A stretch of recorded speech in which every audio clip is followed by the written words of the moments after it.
Burden gang. We in the building. We in the building. We in the building. Gang. Gang. Gang, gang, gang, gang. When I say burden, y'all say gang. Burden, gang. Burden, gang. We in the building. We never going down. Climbing our way back to the crown. Hey, this is Burden Gang. We back in the building. Okay, so in this story, we're going to talk about a real story that just broke news not too long ago on August the 19th, 2020. And Daily Mail says, I'm going to read what Daily Mail says, and I'm also going to show you the girl that the nephew was supposed to be meeting, and that the uncle hired the girl right there in the middle, hired this stripper, whatever you want to call it, this stripper to call the real person that's supposed to murder him and tell them where he gonna be at some studio or something. So basically, I'm gonna show you a video of his grandma, Miss Robbie, and his grandma telling about the story and what was going on, and some lady that worked with him and tell some of the story too.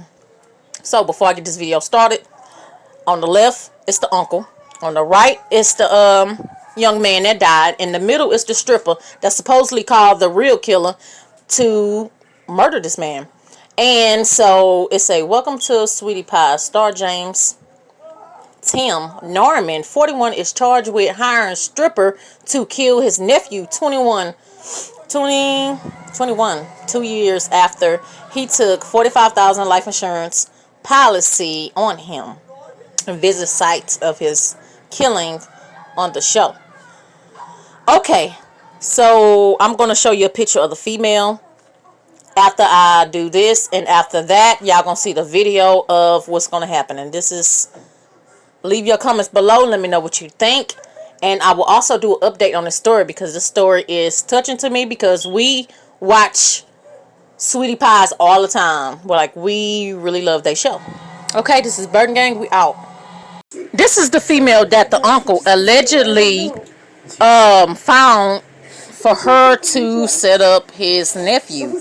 So allegedly that she set up here and called somebody else for the real killer, or she could be the real murderer. Who knows? But this story is really messy. Stay tuned, I got videos ahead.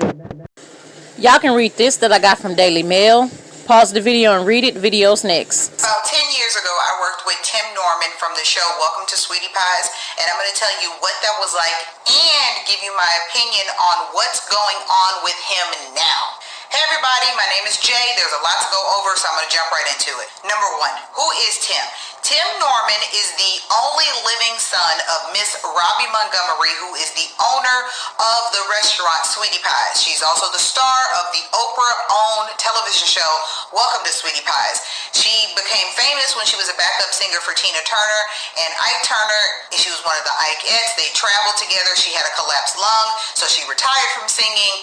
She came into some money from some investments. They started a restaurant, and then her son Tim pitched an idea for a television show to Oprah's network OWN, and then that's where Welcome to Sweetie Pies was born. Now I say Tim is her only living son because Miss Robbie had another son who was killed, but before her son was killed, that son had a son named Andre, and that's going to be important a little later on, so don't forget that point.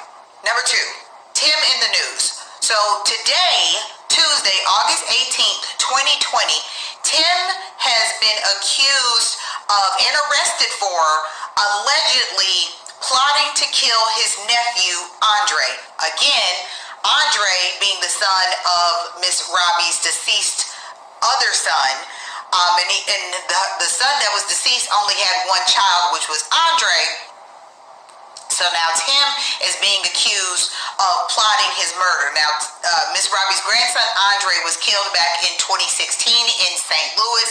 He was, I believe, headed to the studio. I will put the link to the article of Andre's death in the description so that you guys can read up on everything that happened on the day that he died. But the year was 2016. Early in the year, I believe it was March 2016 when Andre passed away.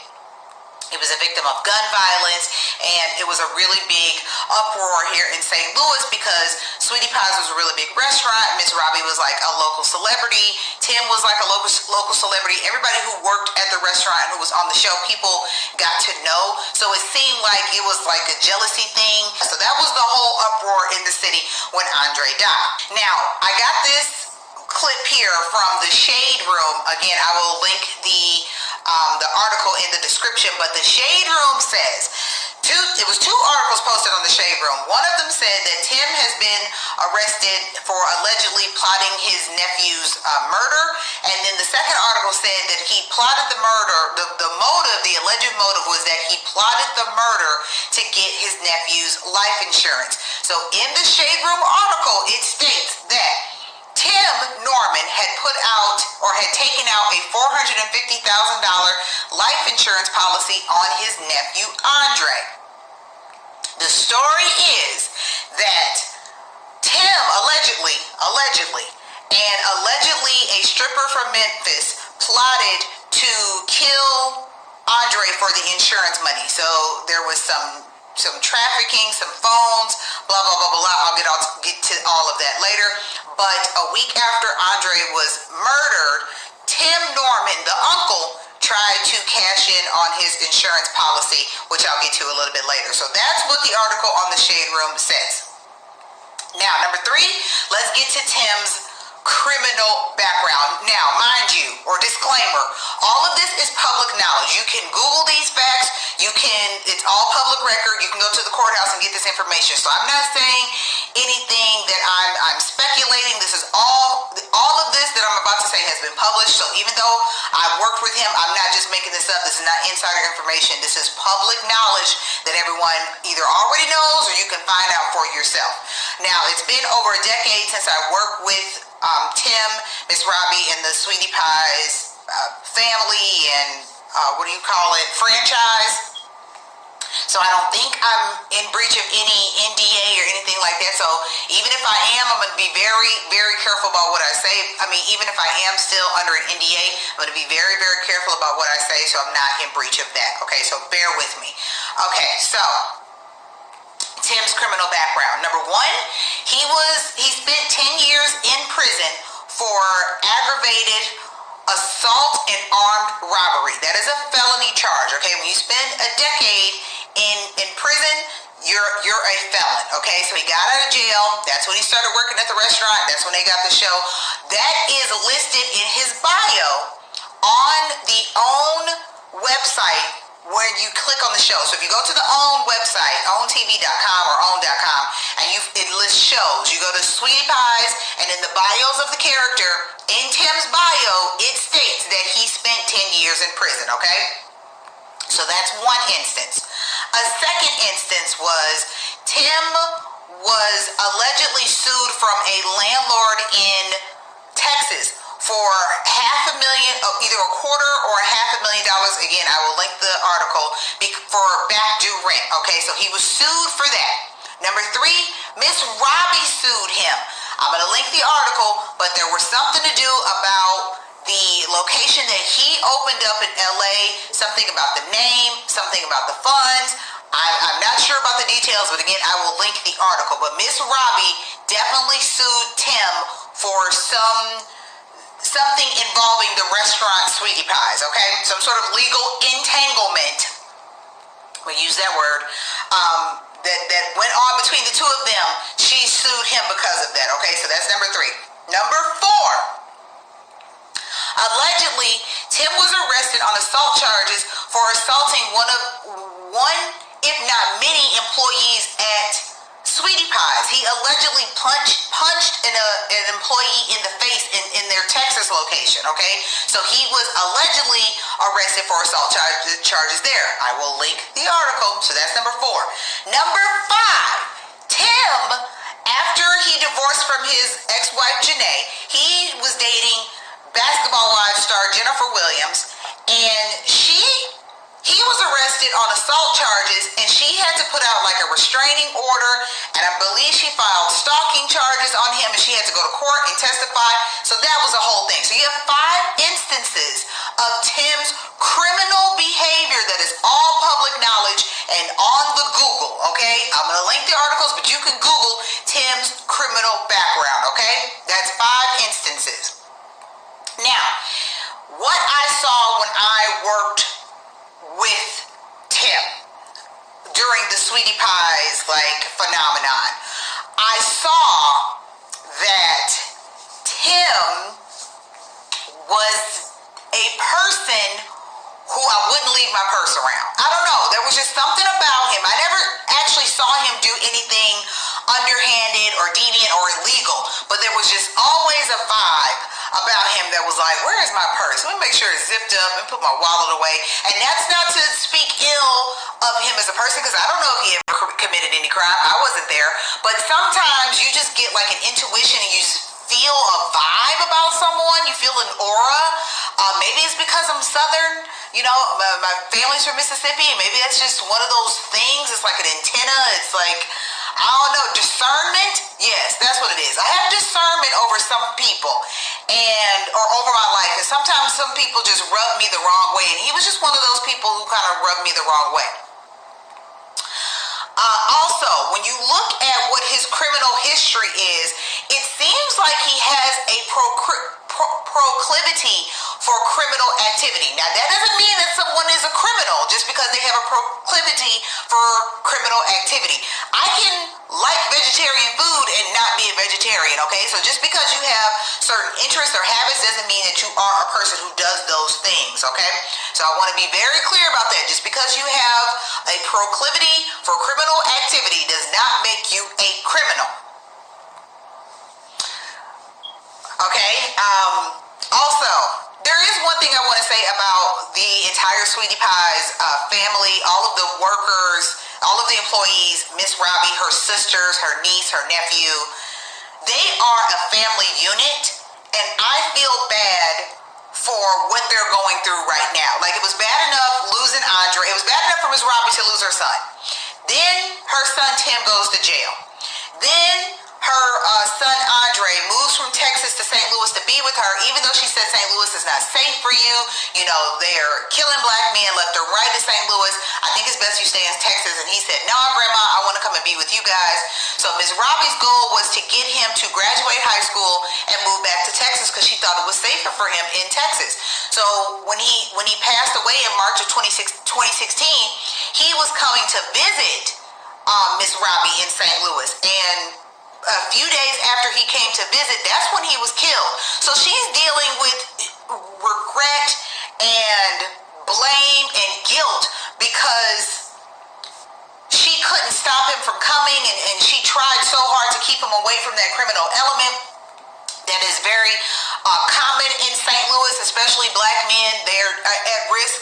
They are just being killed for no reason. And I feel like as a grandmother and as a mother, you want to protect your family members, but you want to protect the men as much as possible because they just somehow find their way to the streets. And if anybody who's living that street life, you're worried if they're going to come home or not. Even if it doesn't have to be criminal. It can be, I have friends and I'm hanging out with them at night, or I'm doing music, or I'm shooting movies. If you're outside, if you're a black man outside at night in St. Louis, you run the risk of your life being taken away. And that is the unpleasant reality of living in St. Louis that people don't want to talk about. Is it all around St. Louis? No. But certain parts of St. Louis, if you're a black man, you just should not be at night. Now, let's go back to life insurance. Okay, so people in the comments, on Instagram, on the Shade Room's post, on Facebook, on the Twitters, everywhere, people were saying that the fact that Tim took out a life insurance policy, that's the telltale sign that he was up to no good and he was a criminal. And I just want to put the kibosh on that right away, because just because you take out a life insurance policy on someone doesn't mean that you're plotting their death. I think everyone should have life insurance. And is it sad that the young man lost his life? Absolutely. But if that young man had a family, that life insurance policy could have taken care of his family for, I don't want to say the rest of their life, but for a long time, for a majority of their life. And you don't want to have life insurance, but when someone dies in your family unexpectedly, then you got to have a GoFundMe to pay for the funeral. So Who wants to do that? Who wants to be scraping up and begging people for money to bury your loved one when you could have had life insurance to take care of your final arrangements? And I'm going to say this, and some people might not like it, but that's okay. If you know someone is out there in the streets and they are living a life of crime and they're living a life where you don't know if they're going to make it home, then they should have a life insurance policy, especially if they have children. You might not like that I said that, but that's how I feel. I think everyone should have life insurance. And if you think that it is in some way wrong for you to, or if you think it's benefiting off someone's death to have life insurance, then you and I see differently, because that's how other people in other communities, I'll just say that, other people in other communities build generational wealth through life insurance. Someone has a policy, they pass away, that life insurance money gets passed down to their dependents. That allows them to buy a home, start a business, invest, own property, whatever it is. But in our community, we shy away from that. We'll have a GoFundMe and a fish fry, but we won't talk about life insurance. Well, I'm talking about life insurance right now. So I don't think there was anything wrong with Tim taking out a life insurance policy on Andre. Andre did not have a father. He doesn't have a grandfather on Miss Robbie's side. So Tim was like the uncle that was going to look out for him. That's how I perceived it, okay? So because Andre was when I met Andre, he was still a teenager. He was in high school, so he was about 16 when I met him. And Tim had just had a baby with his ex-wife, Janae. So, you know, when you do things like that for your family members, I don't think that there's anything underhanded or wrong with that. Also, when people pass away, it is customary for you to go to the bank or the insurance agency and make a claim, because that money is going to help take care of the funeral costs or whatever final arrangements. So if you have hospital bills, if you have a funeral to pay for, if you have outstanding debt, if you have legal fees or whatever, that life insurance policy helps take care of all of that. So it's not foreign for someone to take a life insurance policy out on a loved one, and it is not foreign to file a claim on a life insurance policy soon after someone has passed. I say that because on the Shade Room, the article mentioned that Tim had tried to file a claim on the life insurance policy 1 week after Andre was killed. That, in my experience, that is totally common for people to file a claim soon after someone has passed so they can pay for the funeral arrangements. And if they're, staying in a home or whatever, they can just pay all the bills and pay for a funeral, and that will be the end of that. So just because he did that doesn't mean that that's automatically criminal behavior. So I just wanted to put that out there. Now, I've talked about the life insurance. I talked about Tim's criminal past. I've talked about Miss Robbie's children and how Andre falls in the, how he's her grandson, and why it's so tragic for Tim to be accused of this crime. Because again, Miss Robbie lost her son to violence, then her son went to jail, then she lost her grandson to violence, and now she's in the public eye because of her son being accused of plotting to kill her grandson. Like, that sounds insane. And I don't know if it's true, but if Tim goes to jail for this, then he's taken himself out of the life of his own son, because Tim has a son, Tim Jr., that he had with his ex-wife, Janae. So now he's out of TJ's life. He's out of Miss Robbie's life again. He has taken, allegedly, if he's convicted of this, that means that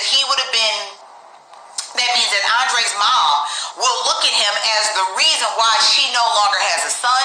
All of the cousins, the aunts who are all involved in that whole Sweetie Pies thing, their whole life has been turned upside down because of this. Again, because it was turned upside down when Andre was killed. Now, to fathom that Tim was involved somehow in his murder, now the whole family is in uproar again. So I hate that Miss Robbie and her family have to have their name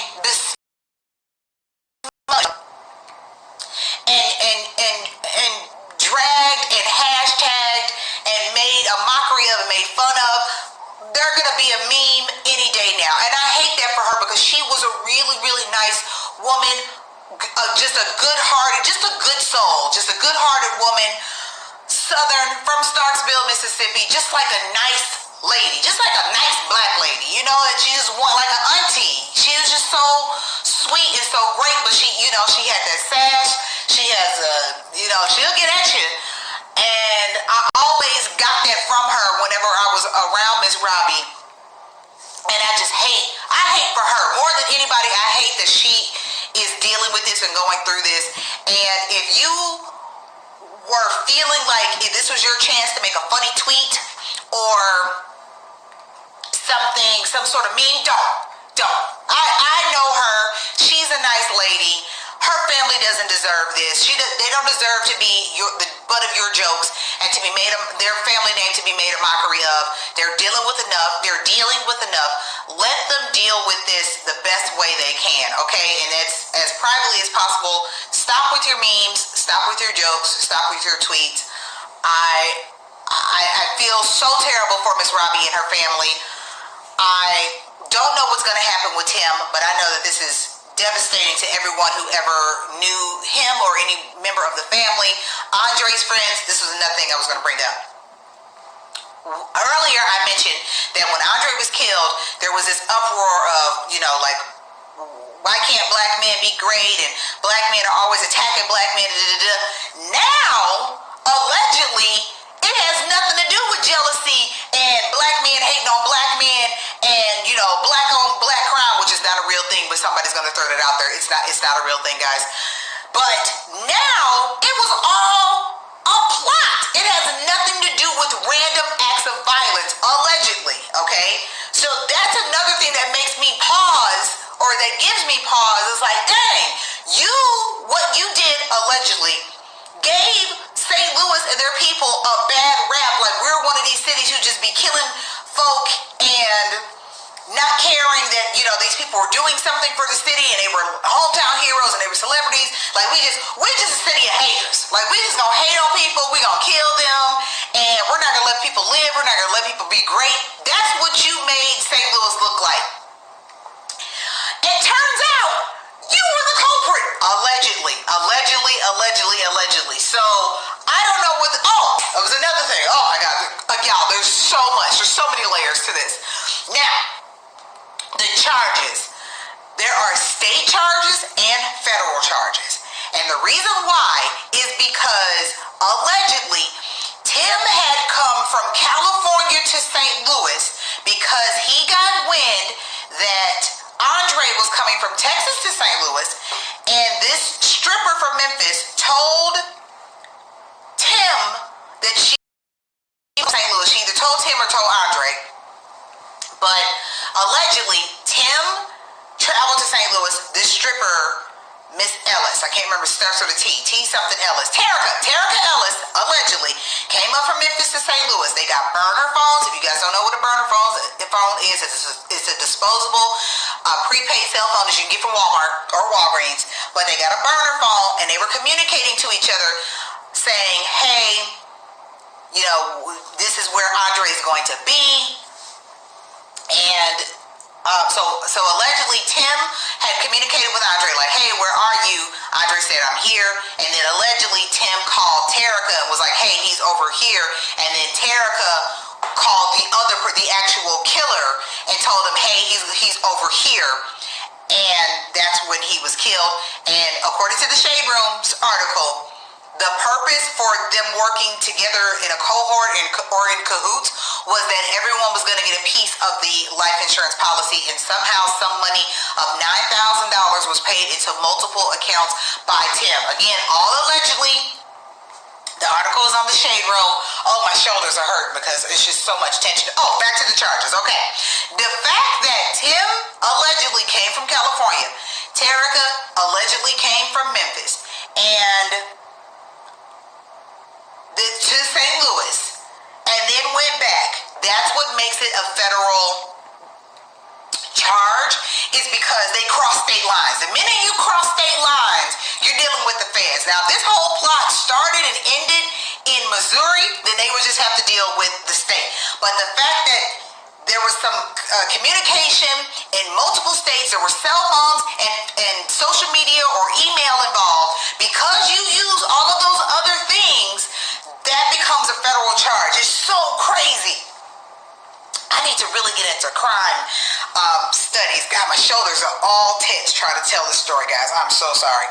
So if I meet a guy on the corner and I say, hey, guy, take out my husband, if we don't use a cell phone, or if I don't email you anything, or we don't do a wire transfer, then the state handles it. But the minute money changes hands in a bank, and there's like wire transfers and there's deposits, and you get on a cell phone and you're texting people, or you're making phone calls, or you're doing emails, or you're doing DMs. Oh my gosh, the feds are involved. The alphabet boys are here, guys. We got the CIA, the FBI, the ATF. The visual of Mr. Andre Montgomery. I want to start off by just acknowledging his family, Miss Michelle Briggs, Darren, his brother, and Miss Robbie Montgomery, his grandmother. I want to say to you Namaste, which means our light bows to your light. And with that, I'm going to introduce Miss Marlene Davis. Let's have a hand for Miss Marlene Davis. Dre was a very special young man. He was so gentle, although he wanted to portray something different.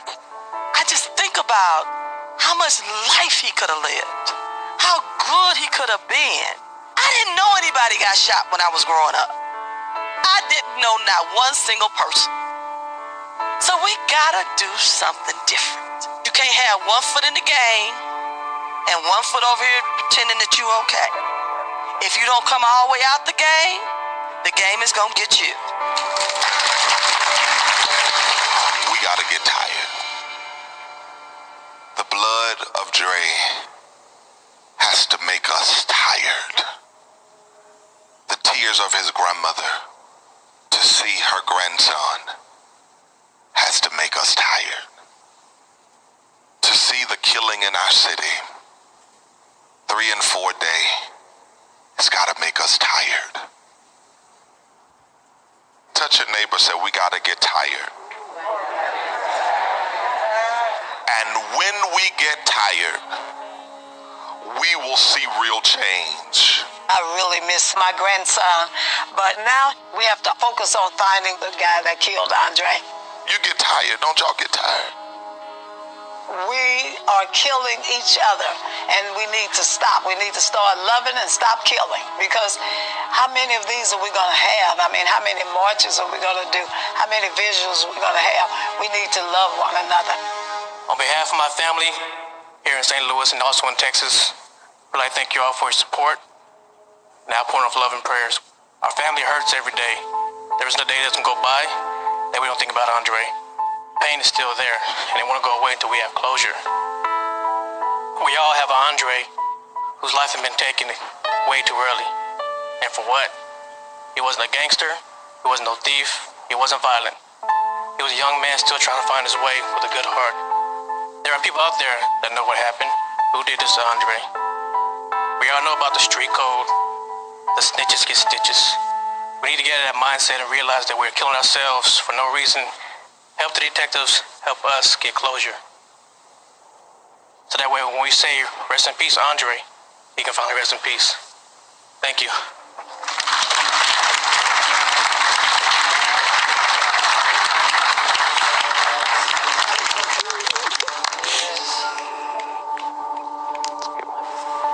I just want to thank everybody for coming out. Being in LA, I was so used to dealing with my morning on my own that it just hurt that much more when I was in the room with everybody else. I wasn't used to seeing everybody else's emotions. And at that point, I needed to get out of the room.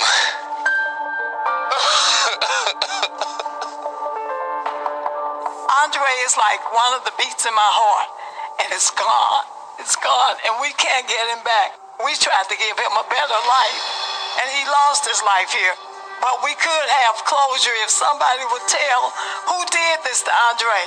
They set him up. It was somebody he knew because he got a phone call and he went outside, and when he got outside, they shot him. He wouldn't have gone outside for a stranger. So we pray every night for the police to find the people that did this to Andre. So I want to thank you all for coming out and ask that you all keep us in your prayers, and especially Andre's family that's here from Texas that came up for this, and pray that they go back home safe, and pray for closure for our family for this. Thank you all. Thank you. Lighting of the candles.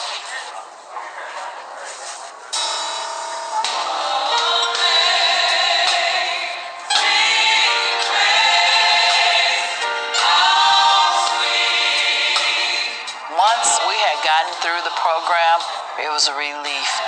I can get emotional thinking about the people who turned out for us. I thought we did a beautiful job.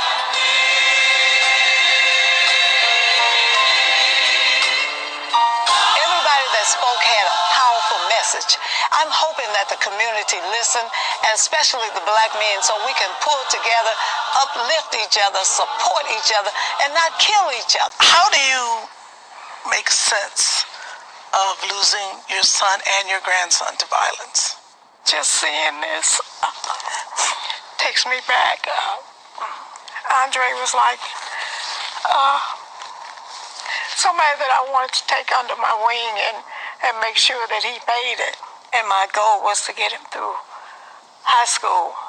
And so when I did that, I really wanted him to go back home, because St. Louis is a city where black men are killing each other. And he came back and then was there like 4 or 5 days and got killed. So that's heartbreaking.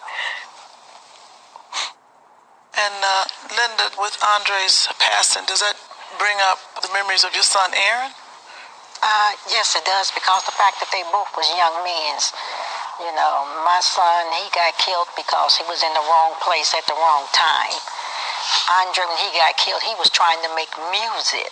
Charles is not the only boys left in this generation. TJ is, he's another generation, but we lost the entire family to violence, Charles, you and Andre, I saw, from the clip that you guys did a lot together. How did this affect you? I think I took it a lot harder than I should have. And I know there was nothing I could have done or should have done, but when I got the call, my mother called me and told me, I just... Is there any message that you would want to give to someone who has a gun? What would you say to them if they have a gun and they got a gun and they're in the streets? You live by the gun, you're going to die by the gun.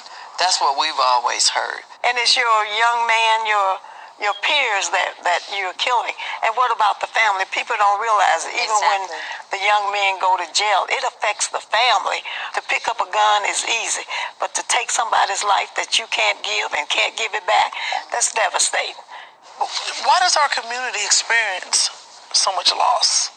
I think with the absence of males in the household, there's a emasculation of young black men. We are all raised by women. So when we finally get out the house at 13, 14, the streets there's a draw because you're around other men. So that's why we're drawn to the streets. We're drawn to be a part of that tribe or the gang, whatever you want to call it, whatever's happening in the neighborhood. We don't have a lot of positive examples of guys going to college and getting a job and being successful. We don't see of course there are black doctors and lawyers. We don't see those examples. So that's why we follow down those paths, because that's what we see. Burden gang, we in the building. We in the building. We in the building. Gang. When I say burden, y'all say gang. Burden, gang. Burden, gang. We in the building. We never going down. Climbing our way back to the crown.